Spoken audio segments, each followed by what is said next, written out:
It had been mere weeks until the release of Super Mario Bros. Wonder, and I found myself getting back into the world of Mario, more specifically my more than okay, totally not weird obsession with Peach, than I have been in years. But as I sat there in my room playing Yoshi's Island, it all began to hit me. A wave of realization. That's when I understood. Despite the comparison to games such as Mario Land 3, World, and even Odyssey, Mario Wonder most closely resembles Yoshi's Island. I'm not saying that it's some sort of copy or pointing out completely arbitrary components of the game.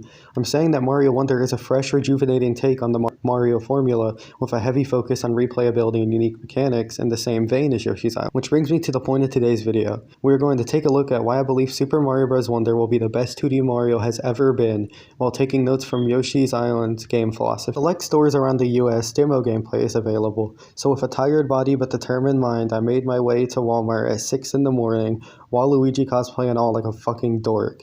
From the moment the game opens, there's so much character and expression. The music of the overworld, the unique animation style that feels cartoon-like in nature, and the huge character selection just feels special. It's as if right off the bat the game is expressing itself to you. I think one level can easily be used to have an insight into the game design mindset of the developers. Level 1-1, iconic to Mario Maker players around the world. This space is used to introduce players to the newest mechanics and give a feel for the game. Whether it be dying to your first Goomba in Super Mario Bros. Or plowing through an entire stage as Huge Mario in New Super Mario Bros. DS, unlike your ex, 1-1 is there for you. As level 1-1 opens, we are pretty quickly greeted by this game's newest additions to the Mario canon, the Flowers of the Flower Kingdom. They inject this game with personality and instantly engage you in the story, filling an emptiness that 2D platformers can hold with new levels of charm and care. Continuing forward, you collect an elephant mushroom that unlocks the abilities to collect water, spray water, break blocks, and change the theme of levels. It completely changes how the game can be played and allows you to collect collectibles throughout the level, something this game heavily focuses on as well as Yoshi's Island. Collectibles have been part of the gaming industry for longer than I have ever been alive, but Mario has been on a steady decline in this facet of game design, in their 2D games at least, and been much less of a focus in their 3D counterparts. In Yoshi's Island, collectibles were hidden behind unique puzzles and hidden rooms. At the end of each level, you get a report card for say that shows how many stars, coins, etc. you completed in the level, and incentivizes you, gives you a little push to explore the uniquely crafted world of Yoshi. Mario Wonder plays out very similarly with its level difficulty ranking system and encouragement of secret searching.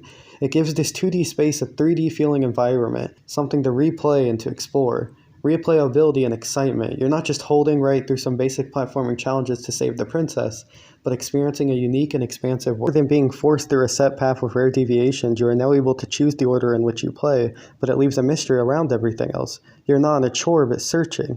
The producer of Super Mario Bros. Wonder has even stated in an interview with IGN that they wanted to change mysteries, hence the idea of the Wonder Seed. Well, what if instead of a pipe or a vine, an item changed where you are? What if it just changed the area around you?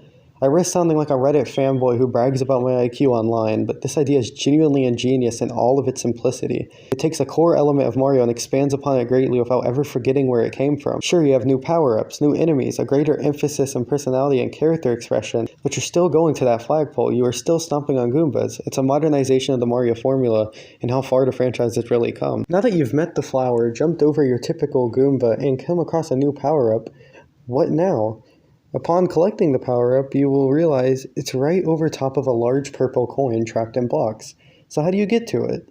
You use your newfound elephant abilities to break through blocks and receive your prize. This prize in question is part of this game's mission for mystery as spoken about earlier, large collectibles that you can find 3 of in each stage.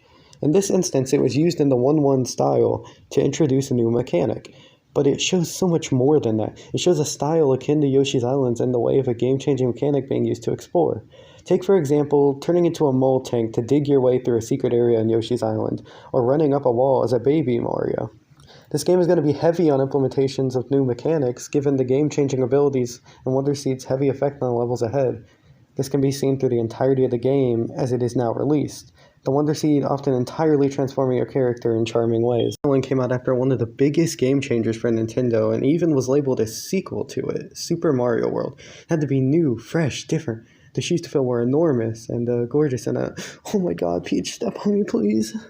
So basically, the game had to step it up. And after Odyssey, pressure was on the Mario franchise, and more specifically, Super Mario Bros. Wonder. I mean, really, you are forced to experience what the game has to offer. It's small purple coins being used in a shop on the open hub world, the collectibles being incentivized as we talked of earlier, and badge challenges forcing new playstyles. A beautiful waterfall decorates the scenery of the immaculately designed Flower Kingdom, allowing you to experience another part of this transformation, storing water to later use against sleeping enemies or to grow flowers. The main event of the level lies just ahead, this game's big selling point, the Wonder Flower. Upon collecting the mysterious seed, pipes begin to move wildly, and the setting changes. This once simple introduction to the game's mechanics becomes a wonderful, wacky world where even the pipes hold personality. It's not much in reality, the pipes moving just a bit and a different look to the background, but it shows how creative the rest of the game can be. A simple glimpse into the future of human wrecking balls, popping bubbles, storming animals, and more.